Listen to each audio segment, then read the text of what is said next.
Hey, Steve Mananda here doing the Junkyard Crawl at Bernardston Auto Wrecking in Bernardston, Massachusetts with a 1985 Ford Mustang GT. Now, we got to remember that in the 1980s, the world was going front-wheel drive, 4 cylinders, and V6s were getting to be the rule, but pony cars were still alive. And I dare say that the Mustang GT with its 5-liter engine and 5-speed manual transmission is the car that kept America power shifting. And without the Mustang Fox of 1979 onward, we would not have modern Mustangs. These are definitely very important bricks in the chimney that bring us to where we are now with Coyotes and Voodoos and GT500s all born again. But this again, in 1985, very special year. This is the final year for carburation in a Mustang on the HO V8. Fuel injection would arrive in 1986, and for many people, including myself, when that Holley 4-barrel went away, I says, oh, here comes the computer in 86. Oh no, who knew? It was just the beginning of performance. But with that said, the 85 roller cam 5-speed made 210 horsepower as a very special engine. We'll get into that in a second. Now keep in mind, in 1985, a total of 156,514 Mustangs were made. Of them, 38,879 were GT hatchbacks like this. Now keep in mind too, the GT was not available as a notch, strictly a hatchback, or a convertible another year or two later on. But with that said, 85 was the first year for the Mustang LX, which could be had with the 302 HO motor.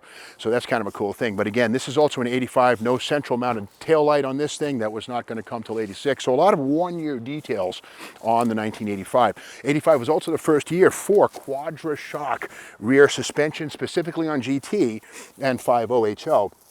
And what the quadra-shock is, a traditional vertical shock absorber here, but additionally transverse mount shocks here that would tame axle hop. New for 85, 84 and earlier, there's a little slapper bar that was attached to the lower control arm. But this quadra-shock stuff here went all the way through the end of Fox Mustang production, seen first in 85.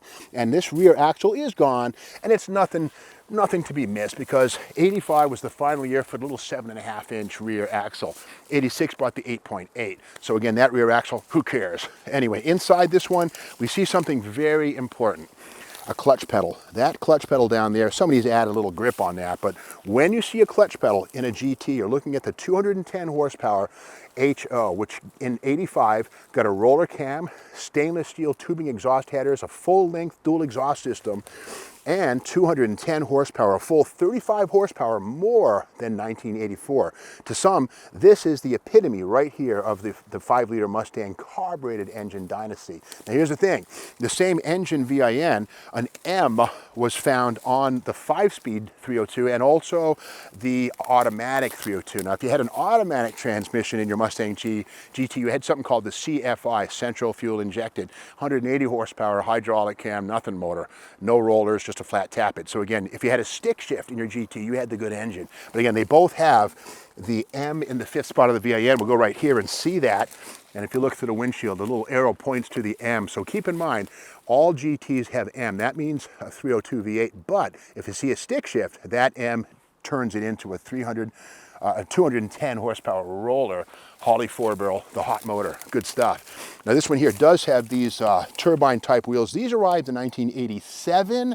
This car would have had first year 10-hole GT wheels, 15x6. So these wheels, they bolt right on. But notice the 4-lug pattern. Unfortunately, unlike the Mustang SVO, which was also new around this point in time, which had 5-lug wheels, 4-wheel disc brakes, for whatever reasons, Ford never saw fit to give the Mustang GT or the LX 5-lug wheels, always the 4-bolt stuff, which to me always remind me of the Pinto and the humble origins of the Mustang and Mustang 2, the Fox, of course, 4-lug wheels, Fairmonts, Zephyrs, that sort of thing. But with that said, if you can ignore the 4-lug wheels, these are V8 supercars. Now under the hood of this one, we do see signs of the clutch pedal. This, of course, is a manual transmission car. Of course, power, disc brakes up front, drums in the back, aluminum master cylinder, something kind of new in 85, and that would help to reduce overall mass.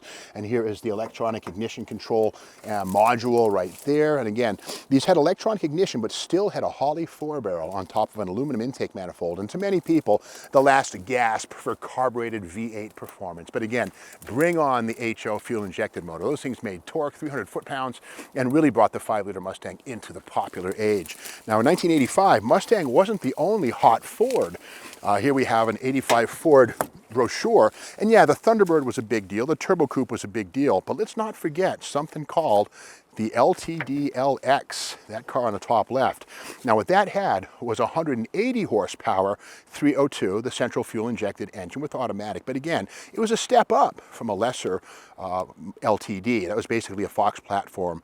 But again, the LTD-LX only made for a couple of years. Kind of cool. You go always tell one of these things because when you see the exhaust pipes on the back, two pipes coming out next to each other.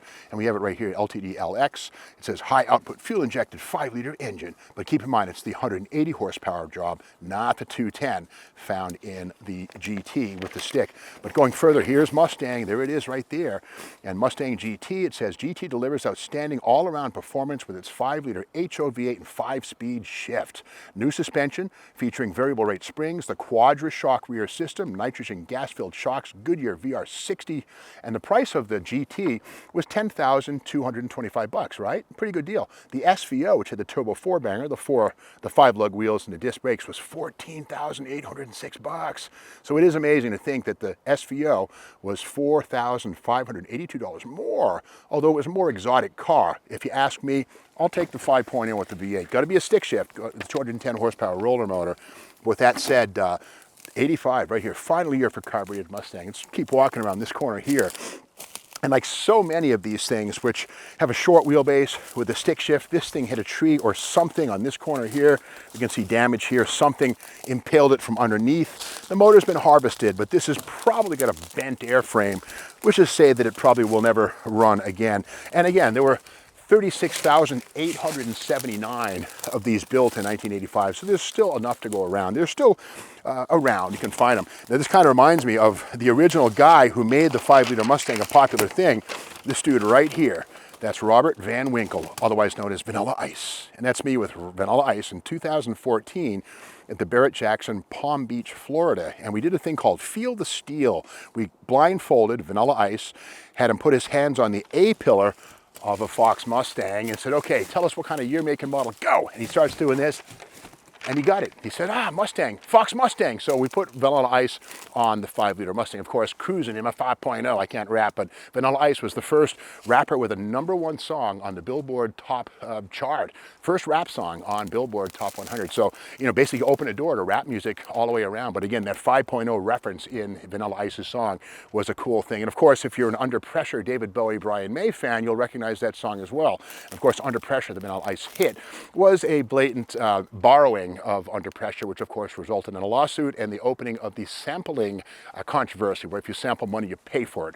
It's crazy to think that Vanilla Ice and the folks didn't think that by borrowing the Under Pressure romp in the middle of that thing, that they wouldn't have to pay Queen. Well, they did. But anyway, the 5-liter Mustang is a big part of American culture, in part because of that song and because of Vanilla Ice. But with that said, 85 final year for a 4-barrel carburetor. 86 would bring on the injected roller 5-liter, 225 horsepower, 300 foot-pounds of torque, and really would send America power shifting right into the late 1990s. So that's the story of how the Fox Mustang grew from strength to strength after it went its way through year to year. But if you like this video, be sure to subscribe to the SteamX YouTube channel. Give this video a thumbs up, share it with your friends, and by all means, hit the bell so you're aware of the next video which comes out tomorrow.